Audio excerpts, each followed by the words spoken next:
Good morning, everyone. This is Shadow Witch, and we are at a local nursery, and we're going to be talking about the magic of plants and flowers and herbs and trees, because it's the beginning of the planting season. And I'm going to go through today, and we're going to just kind of talk about what we see and hopefully give you some ideas of some magical plants you might want to put in your garden this year. Well, first off, we're looking at some trees and some unusual trees like this. Now, this is a weeping birch. It's important to know birch trees grow tall and straight. That's not a birch. Looks like a fig. These are created by humans. And what they do is, there's a number of different ways you create these. Most commonly, trees like this, weeping, which means they hang, are created by grafting, a process called grafting. Usually it's fairly easy to see where the graft started. This one not so much. It actually could have started at the bottom, but they'll take a portion of a tree like a birch and they'll cut it and actually put it on another part of a tree and kind of form the two trees together and cause this hanging kind of formation, which is really, really pretty. We've got some over here, which is really nice. And if they don't use the grafting, then this one right here, rather than like a weeping cherry, is probably not grafted as it is formed. So, like a bonsai, yeah, where they're constantly formed around some type of trellis or a frame, and worked with on a regular basis and trimmed and constantly moved so the branches hang in a certain way. The problem with these trees is they tend to be extremely fragile.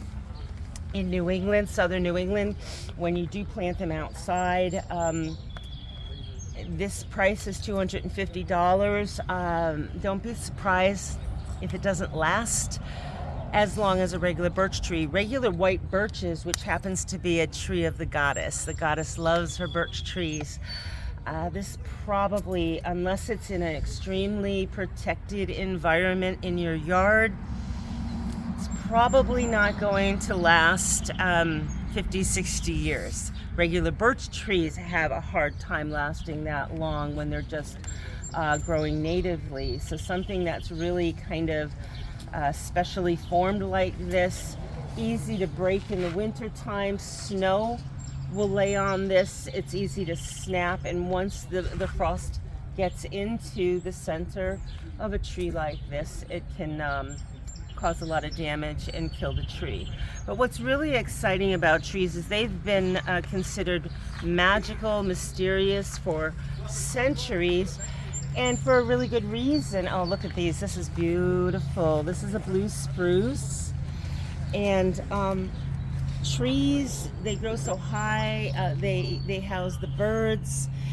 They move in the wind. They creak and they sigh and they make noises. And so for centuries, ancient magical people have felt that spirits and fairies and other mystical magical beings would live in the trees, from ghosts to all sorts of beings, because the trees seemed alive, which they are. They actually are living beings, but they always felt that they housed magical creatures or spirits or mysterious things in the woods. Many woods are considered haunted because of the sounds that trees will make.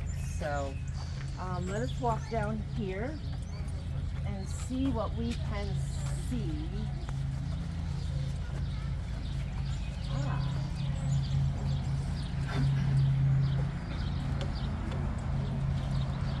Now this is a shrub, happy face. Oh, I love it. This looks to be a type of cinquefoil. Cinquefoil is a 5-fingered leaf. Their cinquefoil happens to be, let's see here. Cinquefoil happens to be a wild weed, but it has been cultivated and crossed, and it's now a hybrid plant that you'll find in many different forms, and you can grow it in a bush form. Cinquefoil happens to be a very, very popular plant for witches. It has the 5 fingers, stands for the earth, air, fire, water, spirit. Has a lot of use.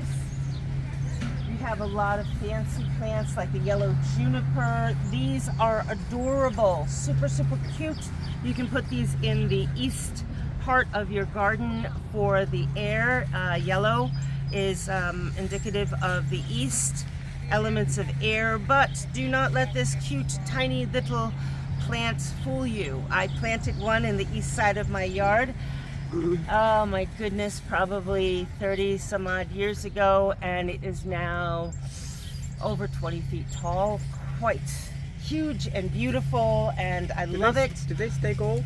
Oh, they stay gold on the outside edges. All year? Oh yeah, all year, Oh, really? all year. It is a, it's an evergreen, and it has been made this way, but you see the inside stays the green. It is just the tinges on the outside. But what I love about mine, because it grew so big, like kind of hugs the outside of the house, it's not harmful to the home at all. But the inside, now it's important when you do plant plants around your home. Most people, my girlfriend and I were just driving around a few neighborhoods the other day, enjoying the sunshine and the beautiful weather. We're driving around and we happen to notice that so many houses plant plants right next to the foundation. That is such a bad thing to do, because the roots of the plants get down and they continue growing down by the foundation, and that is a avenue for water to get down into your basement or into the bottom part of your home, and you don't want that. So when you get a plant, tiny little plant like this, you've got to remember something small like this could grow up to 20-30 feet tall, and around the diameter, diameter across, it's going to be at least 10 to 15 feet. You need to take that into consideration and plant this little guy a good 5 to 6, maybe 10 feet away from the foundation. So yes, it's going to look like it's sitting out there in the middle of the yard, and it's going to look a little funny, but it is going to grow to its full extent. And what I did, as it started to grow, a little bit toward the house started to die off a little bit, so I trimmed it a little bit and trimmed it. And now I have a nice little hollowed out spot. You have the brick of the house, little hollowed out spot where this beautiful shrub is, and I have a little table and chairs, and I can sit in there. I can look out through the bushes. I can see the neighborhood. Nobody can see me.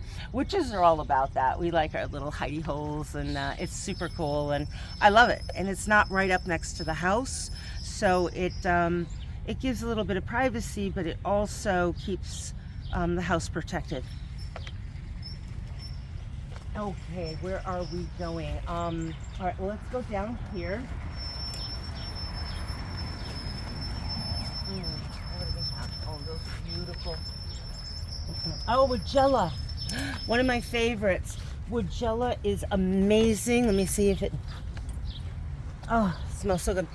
Bees and pollinators love Woodgella. Now, Woodgella can either have the green leaves or they can have variegated leaves. Woodgella, when you plant them, they grow about 4 to 5 feet tall, and they're going to be about 4 to 5 feet wide. I have about 3 to 4 of them in a nice hedge on the top of a hill, and they start to bloom right at the same time as my Miss Kim lilacs. Incredible. You drive into my yard and all you can smell is, I've had people drive by on bicycles and actually stop and just say, your house smells so nice on the outside. It's just, I love it. The bees come, the butterflies, the moths, all the pollinators come, and it's just so lovely for a good month or so in the spring. And These have almost like an orangey pink. That Woodgella has, no, that's not Woodgella. That's unanimous. But there's another Woodgella like this that has variegated white and green striped leaves, and they have a really beautiful candy cane pink and white striped flowers. I don't see them here, but they're really beautiful. So, and you've heard of the term knock on wood. I don't see any willows, but knocking on wood is an ancient concept to keep somebody safe, to keep good luck around you. That comes from the willow tree. So when somebody thinks that they said something that might bring bad luck to them, this might be one of those candy cane Woodgellas. It has that color, beautiful color flower, but it doesn't have the variegated leaves. Knocking on wood, that is from a willow tree. So if you get a little bit of the willow wood, keep it on your keychain or keep it nearby where you can actually knock on the wood to keep good luck around you. Let's go this way.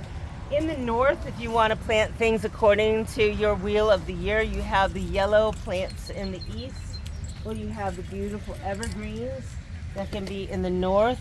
In New England, when the Puritans and other settlers first came here, for many decades, for a few centuries, it was very common for a newlywed couple, when they moved into their home, their farmhouse, they would plant evergreen trees like these on either side of the front door. And that meant that the home and everyone in the home would be happy, healthy. It would be a long, successful relationship, and have healthy children and prosperous farm and all that kind of stuff. So you'll see old farmhouses to this day with beautiful plantings on either side of the front door. Now, if you do happen to buy an old place like that and they're super, super big, the plantings, the sometimes arborvitae, it's okay to take them down and plant newer, smaller, a little bit more easy to control plantings. That's all right. You're not going to ruin the luck. Now, the one plant that you might find planted around a house that's really kind of bad luck to cut down, and that's a holly bush. You can trim it, you can definitely dig it up and transplant it somewhere on the property, but you don't necessarily want to cut it down. That tends to bring bad luck to the home. So if you have holly bushes and you need to remove them, trimming them down to size and then digging them up and trying to transplant them is your best bet. And if you do have to remove them, putting a brand new holly bush somewhere on the property is a better idea. So let's go down here. Oh, let's go to some of the herbs. We got this beautiful, this is a, what we call Japanese maple. We were talking just recently in the last class about plants that are not native, but people do have a lot of plants in their yard, trees and whatnot, that have been there for many, many years. And I truly don't believe in removing trees that have been there for a very long time. So if they work in your yard, they got hops. Oh, they got hops. Oh, look at this. Yes. For those of you that like your beer, hops. And we use hops in a lot of different magical properties. You can make dry them, excuse me, put them in dream pouches, slip them into your pillow. They'll help you sleep. They'll help you dream. They're good for relaxation. But they have a lot of little prickers on them. So just by their very nature, hops will give you protection. They're very viney. These would be nice to plant along a border. Any kind of viney, these would be called wait a minute vines in certain parts of the world, where you're walking along and it catches on your feet. So it's like, oh, hold on, wait a minute, I can't go any further. That's also going to be an excellent herb to use if you need to do some type of spell mix where you need to slow things up.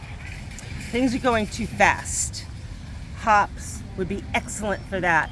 Not only do they have a very significant purpose in making beer, which also can slow things down if you consume too much of it, but the whole purpose of the plant itself, the way it is, growing, definitely. If you think something's going too fast, maybe you want to buy a house or you're looking for that perfect job, but things are going too fast. Everybody's applying for the job. Everybody's applying for that house and you really want it and you need just a little bit more time to get things together. Maybe you put a pouch together or you put a spell together. You can add some hops to give you a little bit more time to have a chance to apply. Now, is that manipulating other people? No. It has nothing to do with other people. You are working the energies to give you a better chance of success in the endeavor that you're, going for. So it's not focusing on any one person in particular. It's focusing on your success. So, all right. Yes, if you guys see any other plants you're interested in, point them out. Oh, what do we have here? Oh, beautiful raspberries. Love raspberries. Raspberries and blackberries. Beautiful. And these are very nice to have. Again, the raspberries are very nice for as a fruit. But again, raspberries, I'm going to tell you, raspberries are very helpful in like teas. People really like raspberry leaf tea. But when the concept of natural, this is natural, that's natural, as opposed to chemical or artificial or pharmaceutical, people get a little bit black and white when it comes to that. And we have to really open our mind when we think about things like that. Just because something's natural does not make it safe. For instance, a woman that is pregnant, especially in the first trimester, especially if she were to drink raspberry leaf tea, which you can buy in your local supermarket, your food market, could suffer a miscarriage if she drank raspberry leaf tea. It sounds very innocent and very harmless. And so because it's natural, I always tell my students this: so is poison ivy. So just because it's natural, don't think it's safe. They do not equate. Before you consume anything, especially if you have a medical condition, check with your doctor. We are not doctors. Witches are not doctors nowadays. At one time, the witch had to be the physician because there were no physicians. Today we have competent physicians, and I've spoken to people recently. They're like, "Well, I got rid of my traditional doctor, and I'm going with a herbalist or something like that." Well, a lot of traditional doctors embrace both traditional and herbal medicine and alternative medicines. So if you're not happy with your doctor, find one that works with both, because there's benefits for both. I mean, it's great to have an herbal doctor, but then you need a heart operation. Your herbal doctor isn't going to be able to do much for you. So having all sides helped, having both sides covered is very helpful. All right, let's go this way. We're going to go down here where the herbs are. Roses. Oh, those are beautiful. Oh, let me see. Sweet. Wow. There's so many. Oh, and you know what, Scott? Let me take this. There is one book I recommend that has been around since. Let me see how many years. This was first published. in 1985. 1985 by Scott Cunningham, the Encyclopedia of Magical Herbs. Mr. Cunningham passed away in 1993. This is still a #1 bestseller. He has sold millions of this through Llewellyn Worldwide Publications. And this is a book that is an encyclopedia A through Z of, I'll go over here, of all of your plants and your herbs, and basically the the magical properties of these herbs. So if you're looking, you can get it online. You can get it in any of your magical bookstores. It's a great book to have because it gives you a lot of information that it's just great to have on your magical bookshelf. So let me take this off. It's super hot out here now. All right, so let's look at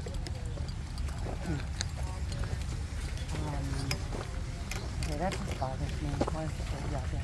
Okay, we have Creeping Thyme. Creeping Thyme happens to be one of those plants that you can walk on. It's a walkable or a steppable plant that you can step on, and this is a beautiful plant that you can use for cooking, and it also is a favorite of the fairies. We have Speedwell, which is a very old English plant. Also, these are a lot of the fairy plants. Coming this way, peony. The peony plant comes back every year. Is really beautiful. It's one of the first flowers that come up in the springtime. If you can see the flower, they come in so many different colors. You've got reds and pinks and yellows and blues. They do have magical properties. Scott, would you look up peony, please? Peony. And you can also, once you plant one, after a few years, you can split the roots. What I love about peony is once you plant it, it comes up in the spring. It has these beautiful flowers.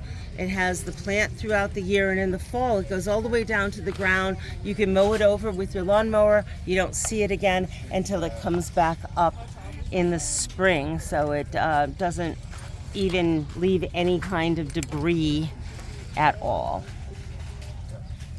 Peony. All right, what do we have with peony? I want to make sure I give you the right magical protection. Are you coming? Okay. Yeah. Protection and banishment. And it has been long revered for its protective powers. And when you wear it, it guards the body, spirit, and soul. Place it in the home. It wards off evil spirits. And planted in the garden, it protects against evil and storms. And it says when the seeds or roots are hung around a child's neck, it guards it from mischievous fairies and imps. But please do not, I would not put that around a child's neck, depending on the child's age. It is not poisonous. But again, you know, something that's a natural plant, I would be careful about that. I don't think it's necessary to really do that for children. There are charms that you can put around a child's neck, as you know, like a pendant, as opposed to a plant. So let's go this way. Let's see. These are really beautiful. Catmint. Now, not only do cats love this, but it is part of the mint family. It smells. Has a little bit of a mint smell, and of course the blue can be put in the western part of your garden as an element of water and the element of the west, which is really nice. So let's come this way. Carnations. Let's look at the carnations. The original carnations back in Old England were called gillyflowers. These are a little bit closer to what the gillyflowers look like. Now, the gillyflowers used to be worn on the lapel, and when they were worn on the lapel, it was said that it would prevent you from being hung on the hangman's noose. It would keep witches away from you. It's also called dianthus, gillyflowers. It's the original carnation before they started to get made, fancy and hybridized in the laboratory with the big fancy geraniums, the big fancy carnations now that you're used to seeing. But these, when you plant them, will come back year after year after year. But gillyflowers were what would be sold in the carts on the streets of London by the flower girls. If you remember My Fair Lady and Eliza Doolittle, these were the types of flowers that she would have been selling in her flower cart. So, and this is another form. They're also, besides dianthus and gillyflowers, they're also called pinks, P-I-N-K-S, pinks. And this is one of the very earliest forms of pinks that you would find out in the fields. So it's it looks very much like a wildflower. Very much like a wildflower. Here is another form of the pinks. And then they were made a little bit more fancy. And then, of course, you have the carnations that you're used to in the fancy flower arrangements. So, what do we have here? Is this indigo? Baptiste, I believe it's indigo. This looks like an indigo. Doesn't say, but it looks like an indigo where it is, yeah. But even though it doesn't really say, but this is a form of a plant where the ancient Druids, now we don't use the term in our country, the United States, but in Western Europe, this plant grows wild, and they would take this plant, and you might have heard of the term woad, W-O-A-D. And when you process this plant down, not just the flowers, but the leaves themselves and the roots, it under a certain type of process, and I believe it involves heating, cooking, and it creates a very, very dark blue dye. And the Druids were reputed to cover the bodies of the Celtic warriors when they go into battle, men and women, and they would paint themselves blue.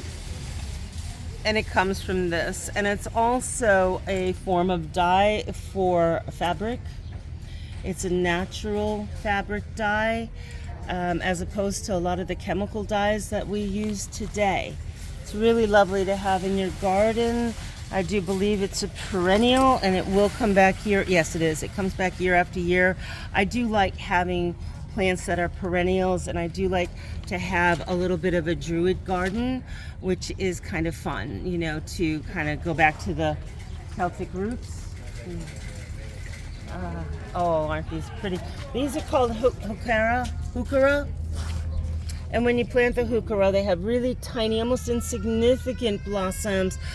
But these, one little plant. I have one that I planted like this several years ago, and it has spread out, and it's got to be about 5 to 6 feet around now. A good 4 to maybe 6 feet in diameter. I mean, it's quite this big. I have it kind of on the side of the wall and full sun. It's beautiful, and it looks exactly like this. All the leaves are beautiful, kind of this beautiful russet maroon. And it comes up every single spring and stays beautiful like this until it just freezes in the late fall, early winter, and then it just goes into the ground, and I don't ever have to clean it up. I don't have to get rid of it. It just goes away and comes back the next year. I love plants like this. This is another variety of heuchera. If you like a darker color leaf, really beautiful when you plant lighter colored plants around it. Again, really nice in the south. This is in my southern part of my yard where I have a lot of red toned plants, element of fire near the fire pit. Also the salamander is an element of fire, so I have a lot of reds in that part of the garden. I like to do a lot of elemental planting. This is red lark delphinium. It looks like they like to put things around that too. This is what I've been looking for, the foxglove, one of my favorites. Now foxglove, and you can see the picture right there.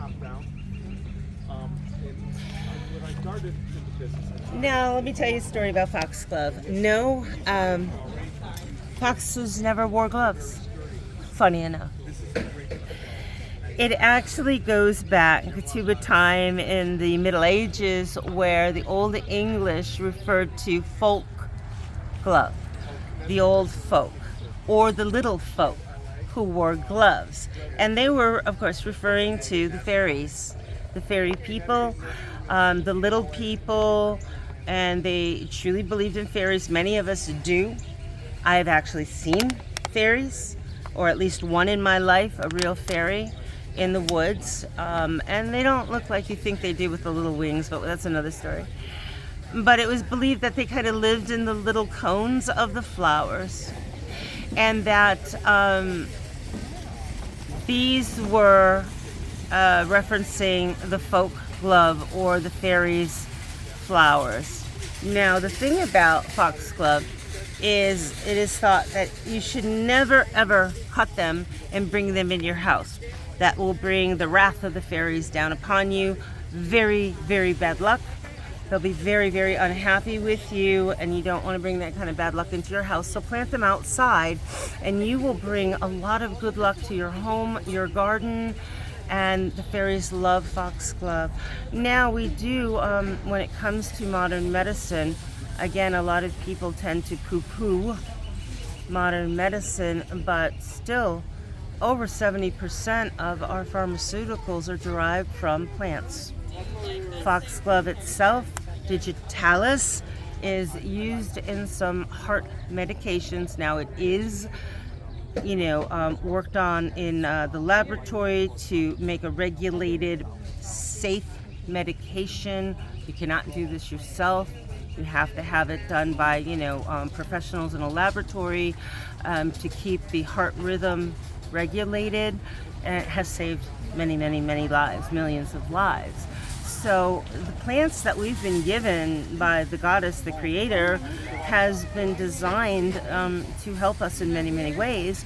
The difference is when we make a tea out of a plant, every single cup of tea is going to be a different strength, a different formulation.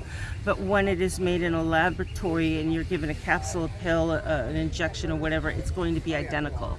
It's going to be regulated. It's going to be exact. It's going to be safe. So to, just say, oh, well, it's pharmaceutical, and that shows an ignorance that it's harmful to a lot of people, and a lot of people have died because of that ignorance. So it's best to speak with educated doctors, and even if it's, a doctor that works with homeopathic medicine, but make sure they do have a medical degree. And now this is what I've been looking for. Oh, that's foxglove. It looks very much like my comfrey. I'm looking for my comfrey. Okay, I'll come back for you. I'm looking for comfrey because I do need comfrey this year. Oh, well, let's look at the rosebush. Legend has, oh my goodness. Oh, can you smell that? How about the people watching this? Can you guys smell this? You can't? Oh, I'm sorry for you. It's so wonderful. It's so light and beautiful. Oh, well, legend has it that at one time every rose bush on the earth was white. And then the goddess Venus pricked her finger, and then the roses became red, and then they started to develop other colors.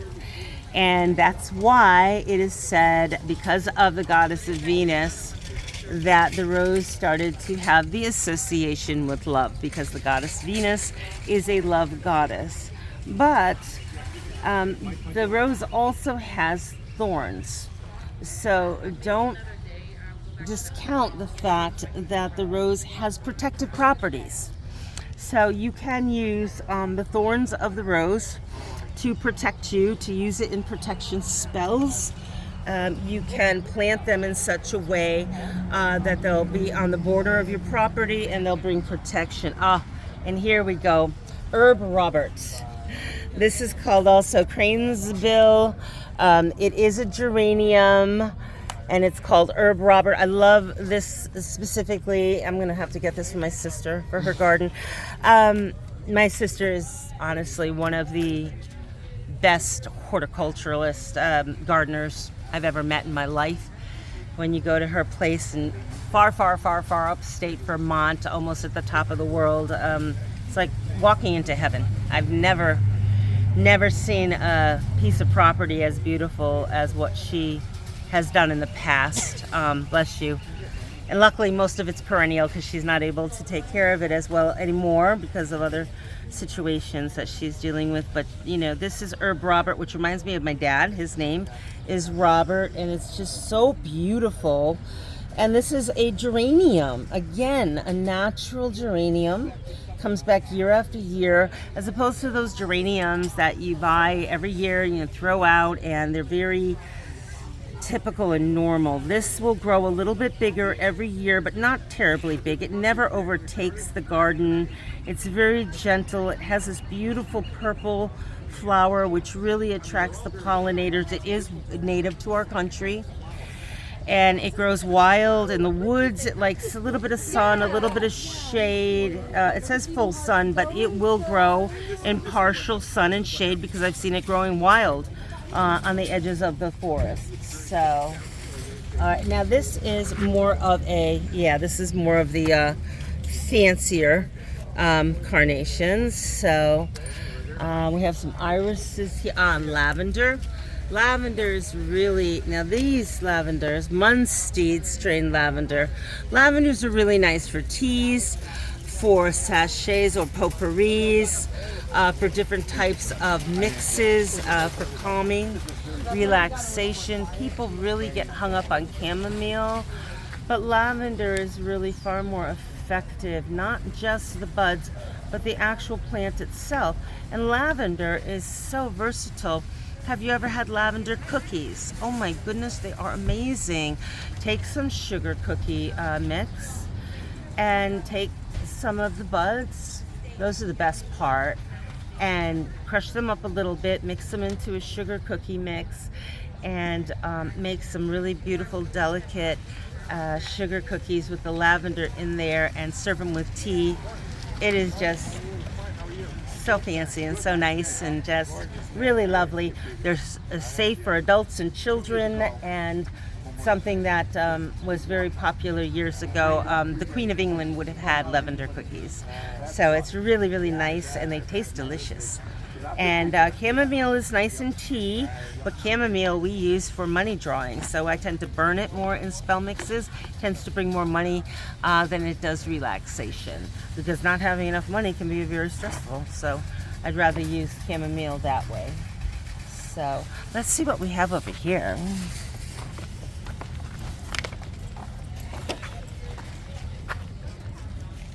Pink Profusion. It's pretty. Oh, this is salvia. This is a type of salvia. There are literally hundreds of sativas or salvias in the world. And they have a cool smell. But salvia, sativa, when you plant them like this, they come up year after year. And they're basically wild sages. When I say sativa, salvia, they're all sages. So all sages, yes, here we go. Meadow sage, salvia, also called sativa. And they just grow wild in the cow pastures. And they love, oh my goodness, if you're trying to encourage pollinators, bees, you want to encourage the bees. Well, this is going to bring all the bees. They love these. And you want to plant as many as you can. They come in all different colors. I like to stay with the ones that are more natural. Once they start playing with the colors and stuff in the laboratory, we get pretty colors, but you tend to sacrifice the pollinators because they lose the fragrance, and that's a big loss, big sacrifice. Just because you get a couple of pretty colors, there's other plants that you can put those colors in that come naturally. I would rather not lose the scent and not lose the pollinators just because something is a cool color. Rosemary for remembrance. Now, these do come from the Mediterranean region. Most people make a big mistake when it comes to Mediterranean-based plants. Rosemary, oregano, thyme, they all come from the Mediterranean, and what they'll do is they will take this beautiful plant and they'll take a beautiful, fertile, black, super high nutrient soil, and they'll plant this in it, and it proceeds to die almost immediately. Because if you think of the Mediterranean and where this will grow naturally, it's growing on the sides of rocky cliffs, inside the cracks and crevices. There's no soil practically. There's no nutrients. It's growing wild. Nobody is tending it. Nobody's fertilizing it. It's living on sea salt spray, a little bit of rain, and pretty much that's it. Maybe some bird guano. So when you get something like this, plant it and make sure it gets a little bit of water, a lot of sun, lots of sun, and leave it alone. The more you neglect it, the happier it is. It's one of those unsociable plants that does not want a lot of attention. Again, the Mediterranean, very sandy, very not a lot of fertilizer. It's not growing in dense soil beds with lots of fertilizer. It's just growing out there on the banks or on the cliffs of Italy and Sicily and Greece and Israel and those lovely places. Now, rosemary used to be thrown into open graves because they wanted people, the concept of rosemary for remembrance came from there. They wanted their loved ones, the deceased, to be remembered. So they would cut some rosemary sprigs and throw them in the grave, so that would somehow cause the loved ones to remember their loved ones who had passed on. These are really beautiful rosemary plants. They're incredible. And rosemary has a lot of oils in there, which are very, very good for the skin. If you do get a rosemary bush like this, now in southern New England, understand that unless you have an indoor greenhouse or large terrarium, you're going to buy this and it's going to cost you $40. Probably not going to live the year. It's not going to live through the winter unless you are really good with humidity, or it's not even humidity. It does need humidity, but it needs a certain really specific temperature, climate deal. Has anybody ever been successful? Have you been? I keep it inside. Yeah. You keep it inside and you do okay with it? Can you keep yours living? But I have grow lights. You have grow lights and probably a temperature control, and the gardener we have, the farmer we have here. I have known a few people that have been successful, but they do have really specific conditions. These would grow good in the front. In the front of my place? Yeah. Huh, that's a good point, but it won't survive the winter though. Yeah. No, it will not survive our winter, but yes, for the summertime they would grow good, yeah. You could leave it in right. a pot and dig it up. That's a good point. But the problem is indoor, in the wintertime, they say that in most areas in New England, our indoor is like the Sahara Desert temperature, dry, humidity-wise. It's so dry, it's like the Sahara Desert. So I'd have to be like blasting a certain amount of humidity, and I have not been successful with indoor plants. I can have a green thumb at home outside, but inside it's not so green. So, but if you do have something like this in the fall, you can cut them down, and then you can take the rosemary, cut it up very fine, put it in a really high quality virgin olive oil. I recommend olive oil from Israel because it's my favorite, and it is really the highest quality olive oil I can find. And slowly simmer it. I mean, we're talking simmer it for up to an hour. You're going to be leaching out all of the natural ingredients from the rosemary into the olive oil. Not a lot of olive oil, just enough to take the energy out of the plant. And then that makes really lovely skincare treatment for any kind of skin issues that you might have. Just like, a lotion. So for dry skin or things like that. Some more Mediterranean-based plants. We've got oregano from Ora and Ganas, which means mountain and joy. So having oregano. Now oregano, interestingly enough, I planted in my garden. I leave it alone. It's surrounded by pea gravel. It gets zero attention. It gets zero fertilizer. I do not do nothing to it. I do not do nothing. Taking grammar next week. Huge. I have a huge bed. And what's so cool about it is oregano will just independently pop up in little tiny, just little round growths all around my gardens. Never grows up anywhere that I don't want it. It doesn't grow up in the lawn. It doesn't grow up anywhere that it's not wanted. It'll just find a little spot somewhere else in a garden, and it grows. And it's just so lovely. So yeah, oregano is really fun. And once you plant it once, you'll have it until you no longer want it. So pineapple sage. Okay, I want you guys to smell this. Okay.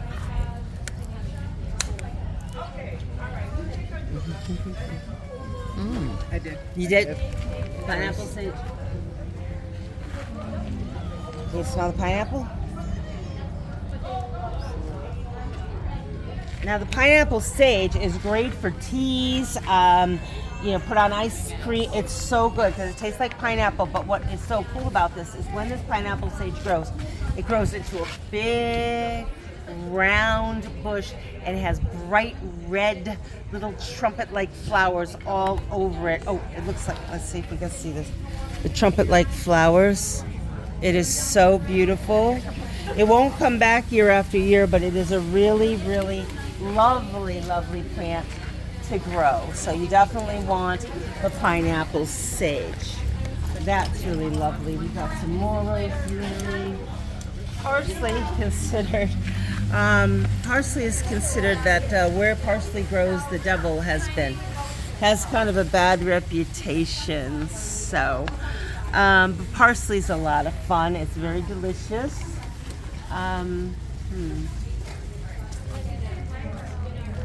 This is an Artemisia. Artemisias, there's a lot of Artemisias from Silver Mountain to Silver King. Really beautiful if you want to plant a moon garden. So if you want a moon garden, you want to go with silver plants. Silver King, Silver Mound. You want to go with your white anemones and any of the plants that are going to stay open at night under the moon. They are going to just glow. So you can really have a beautiful moon garden.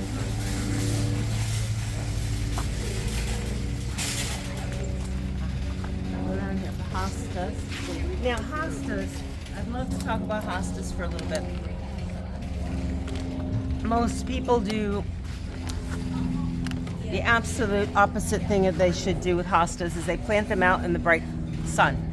You'll see them along the sidewalks and things like that. Hostas are also known as shade lilies. They are supposed to be in the shade.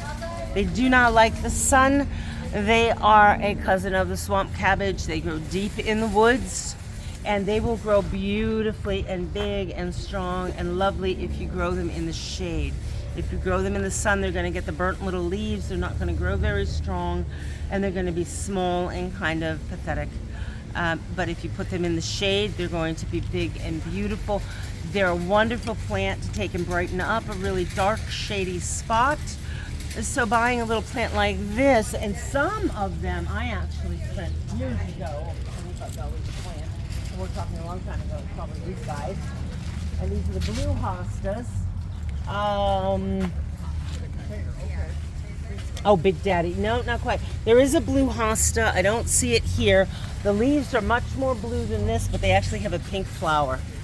I had to get it from an online company, a seed company, but each one was well over $25, and this was almost 30 years ago. I still have them, and they do put up blue flowers, which is very unusual. You don't see that every day, but they were very specially made, so I was very happy to get those. Let's see what else we have here. Some more of the heuchera over there. Boy, they've got such beautiful plants this year. Yes, they do. Yes, they do. Ferns. Ferns are really lovely. Now, ferns, fern seed, if you can find a type of fern, Boston fern is best to find fern seeds. And it's hard to find fern seeds because ferns propagate by spores, which are like invisible dust. So, if you can find here we go. We have one. I will show you. You see the fern seeds on the back of the leaf? Well, you would take this fern, or once it's planted, put a white piece of paper underneath it and tap it, and the fern seeds will fall on it. You save those because those are used in invisibility spells. So if you want to and invisibility spells, I'll tell you, work this way. You take a little packet of fern seeds and you put them in your pocket. You can see yourself. Maybe you're with your friend, they can see you. But if you want to go somewhere and just not be noticed, you just don't want anybody to be noticing. Maybe you're a famous person. Maybe you have some celebrity. Maybe you just want to it's been a busy day. You want to go somewhere and just not be noticed and just be left alone. Having a packet of fern seeds in your pocket will give you that ability to just kind of disappear and just go about your business and not have anybody bother you. Trust me, I know. I have done it and it's very effective. Astilbe. I love Astilbe. And I see this here. It says Chinese Astilbe. Okay, so I guess we get some from China.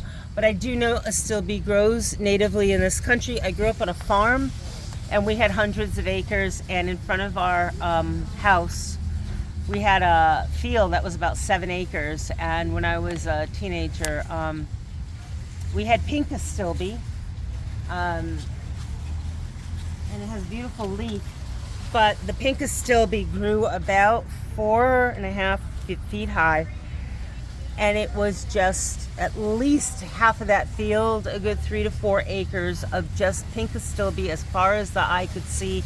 It would bloom in about July, August, around my birthday, and I just loved it. It was just like an entire field of flowers just for me. I loved Astilbe, and you don't see it very often. I don't see it in gardens as often as I'd love to. It is a wild, farm weed, pasture weed, but it is so beautiful. And I'll show you. This is what it looks like when it's in bloom. It is just so lovely. This is called Chinese Astilbe, but the kind that grew on the farm was a whitish pink. Really, really, really beautiful. I'm gonna have to come back and get some of these. Clematis. Clematis is really a clever plant. To grow clematis properly and to use clematis, you can actually take a few leaves to use in your spell work. When you have spell work that you need to have started now but needs to have something happen down the road. Say you're working on a project now, maybe it's working on getting a new job down the road, or maybe you're finishing up something now and something has to come of it later on. Using clematis leaves will help you in that work. And we're not talking about the spell casting so much right now, but the type of plants that you can utilize, because clematis is a very interesting plant. First, to make it grow properly, it needs to have its roots planted in the shade. But the top part needs to be in the sun. So ideally, planting it at the base of a tree and then trailing like a small little garden ornamental tree, and then trailing the vines over the top of that tree where they're going to blossom like this is how you plant clematis. Or if you're going to trail it up a a fence, make sure there's some undergrowth, ground cover like Pachysandra that will cover the roots and keep them cool, and then have some wire or something for the clematis to grow up on the side of the fence so they can get the sun, but the roots are staying cool and moist. It is a little bit tricky to arrange that weird kind of situation, but when you do it, it's very, very nice. And then you can use the leaves for that type of, I'm going to arrange something now and then my spell will start to manifest later situation. So, oh, what do we have in here? Do we have a time? Anyone? 11:09 now. Oh, okay. All right. All right, let's look at the roses for a little bit. Ah, the rose that has some flowers.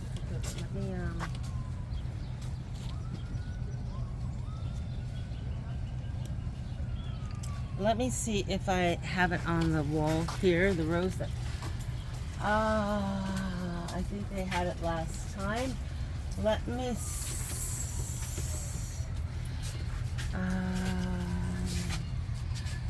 Another one you're talking about. The one I have. Had it for so. Zephyrin Druin. Yeah. Zephyrin Druin. Oh, this is somebody's stuff. I'll move it out of the way. Zephyrin Druin. Now, Zephyrin Druin is my favorite rose simply because this was a plant, a rose that was made very specially. I've had one in my yard for over 30 years. I love that particular rose bush because it was specially created in the laboratory.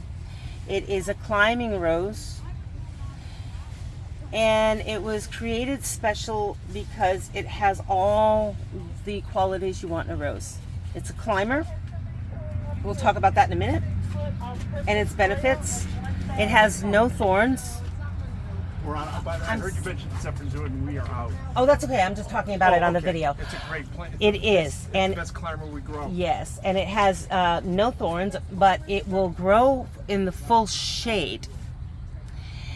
It has an amazing double blossom, which means if you can see, it looks like that. It's a beautiful double blossom, as opposed to this, which is a single blossom. Perfect. And the smell, it smells like an old English rose. Oh my goodness. It is so amazing. But the fact that it'll grow in the shade, where most roses will not, they did everything they could to make this rose just perfect. And to be able to, cut blossoms off of it, there's no thorns on it. It's just, it will transplant. I actually transplanted it one time, but some of the roots stayed in the original place, so I now have 2 Zephyrin Druins. It's just so, it just doesn't want to die. It's beautiful.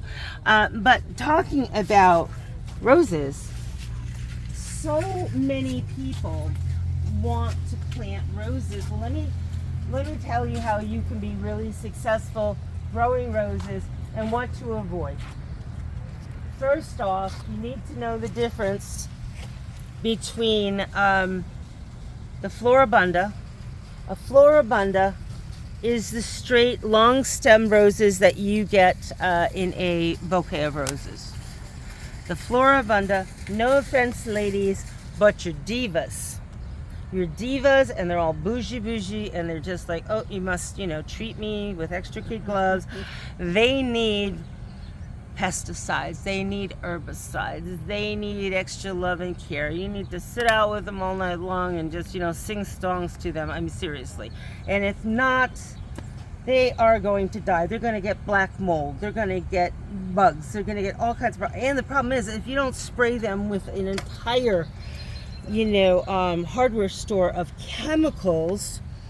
Not only, like, if they got black mold, you can't just take and dig up the plant and throw it away. You have to treat the entire soil around it, then dig up that soil, throw it away. It's a nightmare. It is a chemical, ecological nightmare. I have had roses in my garden for 40 years, and I have never, ever, well, since the first couple of years when I actually had a Floribunda garden and learned a very hard lesson and ripped it all up, I have never since then, with all my other roses, ever had to use a drop of chemicals on any of my roses. And the reason why is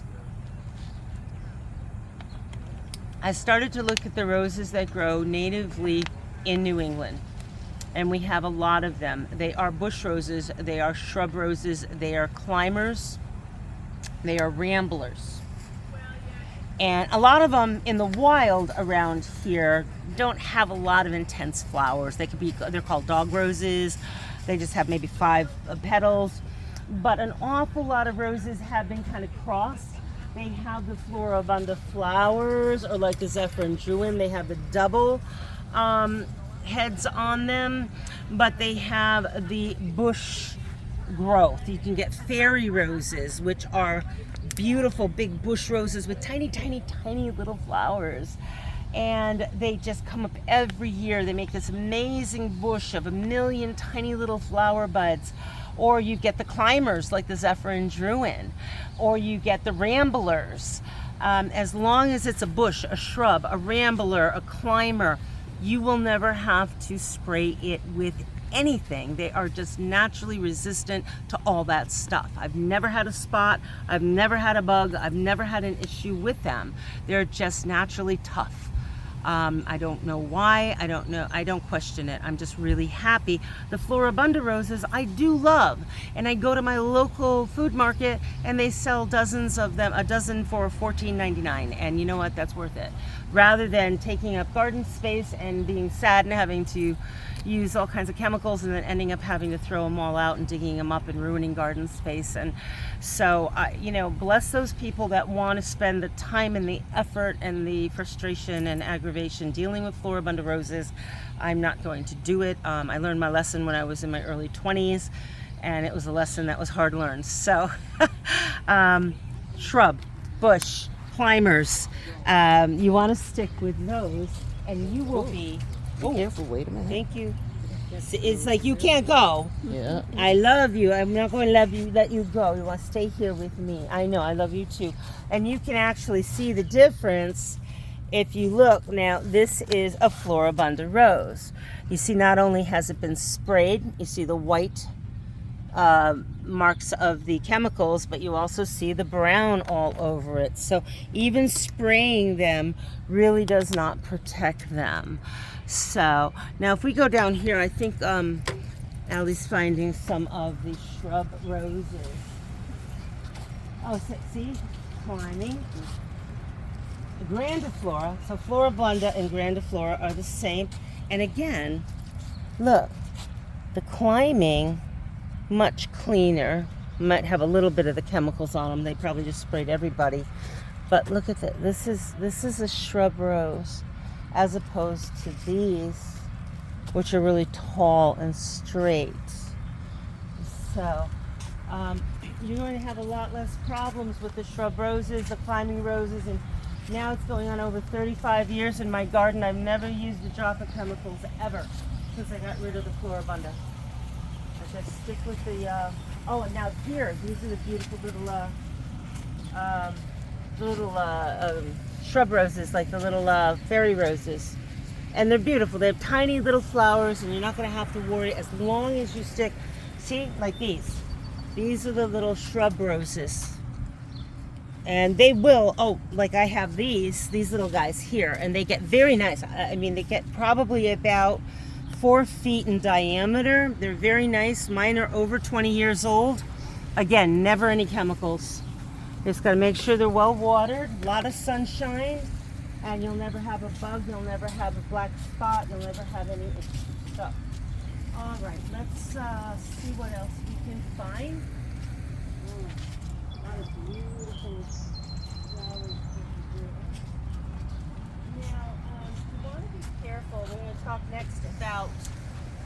poison gardens. There's a Duchess in Northumberland, UK,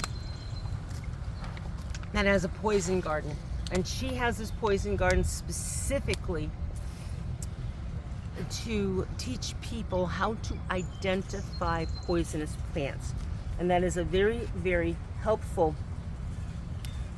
thing to do, because a lot of people come across poisonous plants not realizing what they are. She's doing this to help educate people.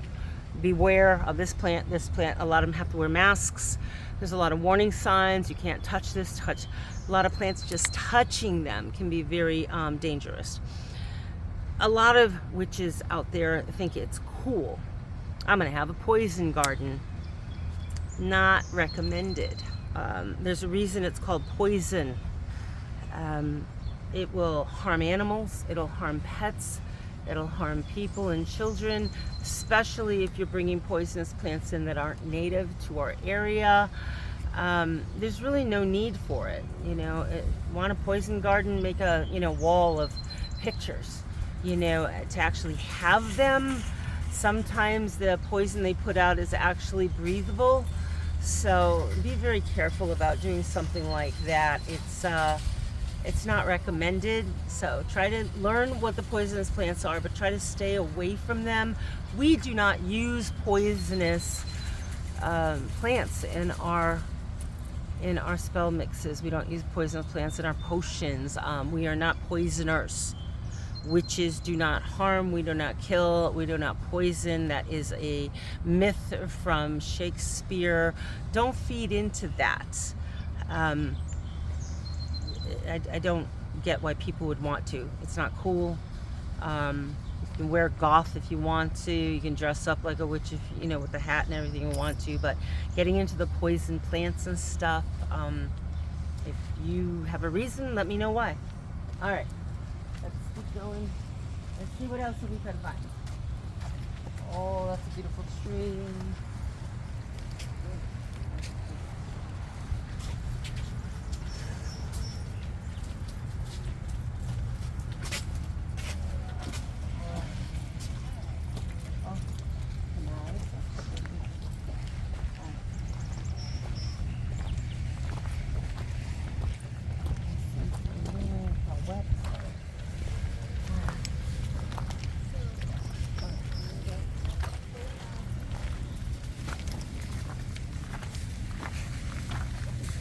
Myrtle, think of myrtle. This is an amazing ground cover. This will cover, I have some of this in the back of the store. And this blooms every single spring. It is really beautiful. It attracts a lot of pollinators. It's called Vinca myrtle. And a lot of people want to put it in flower boxes because it'll hang out, but it's just beautiful to put on a hillside and let it grow that way.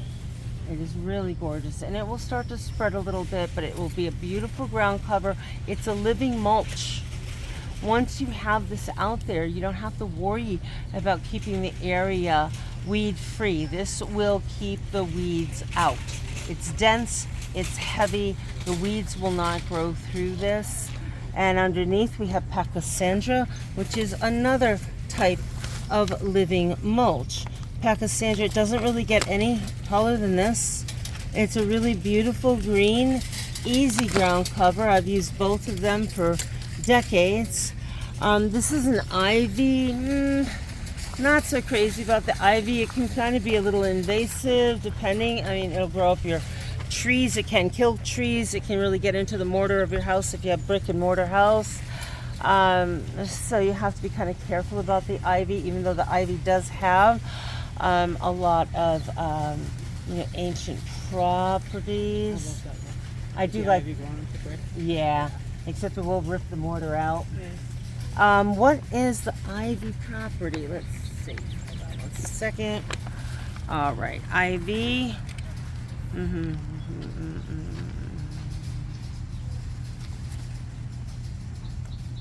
There we go. All right, so ivy, protection and healing, and it is used in worshiping Bacchus. And yes, worn by women for good luck in general. And wherever you throw it on the ground, it guards against negativity and disaster. It's used in fidelity and love charms. It's magically paired to holly, the ivy and holly king. So, okay. All right, well, we're going to go through here. If there's not too many people, then we can wrap it up a little bit. Surprisingly, not that busy today. I think it's the last week of Loading Day. It's going to be really good food.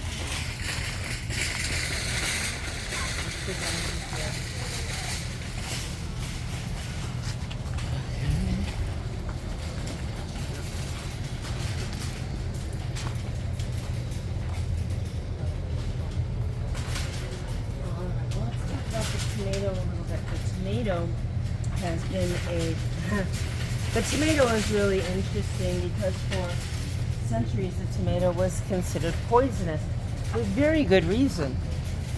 The tomato is part of the nightshade family, and nightshade is poisonous. But also nightshade is the peppers, eggplant, potato, all come from the nightshade family. And yes, if you eat this, you will die.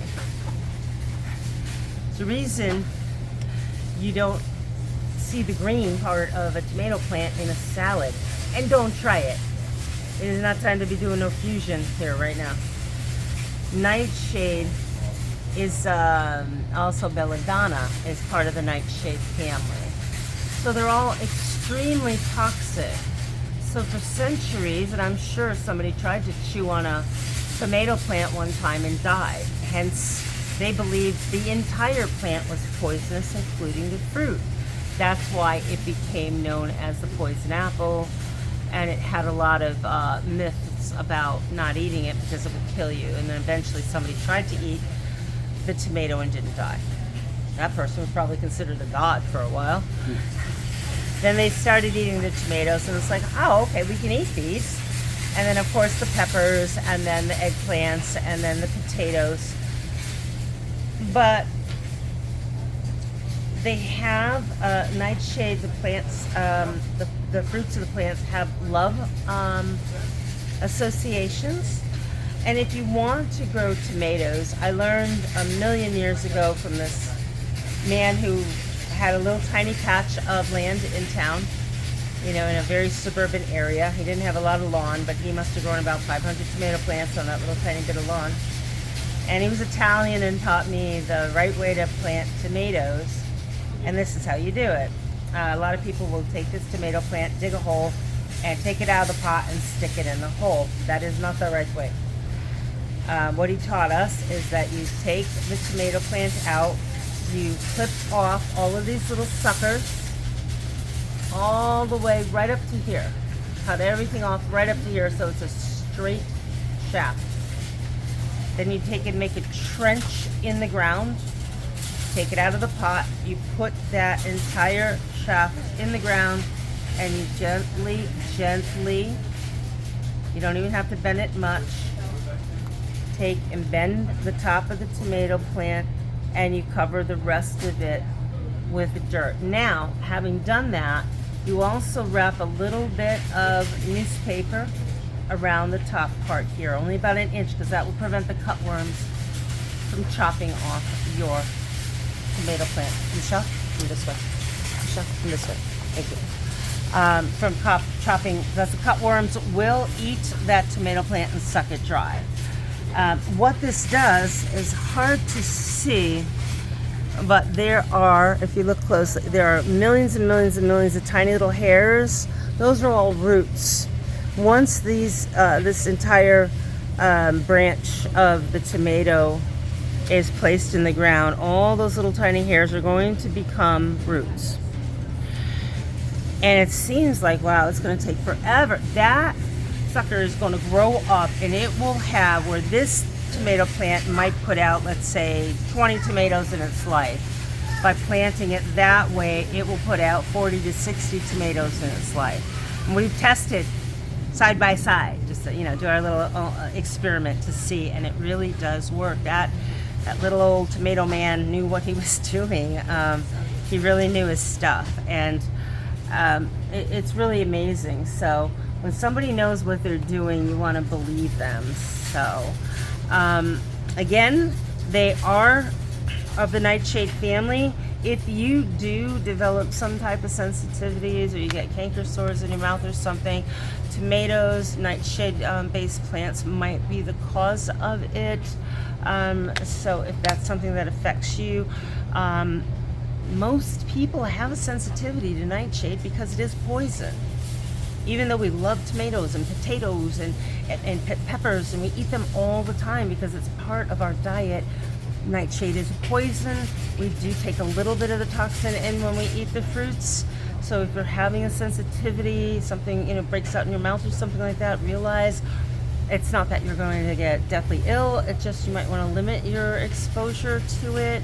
Eat it, more rarely than often, and you might have less of a problem. So, but we do use tomatoes and potatoes and things like that for the love, the energy that they bring into our lives. So, all right, let's go down here a little bit. Let's see a few more things. A lot of tomatoes. I love them.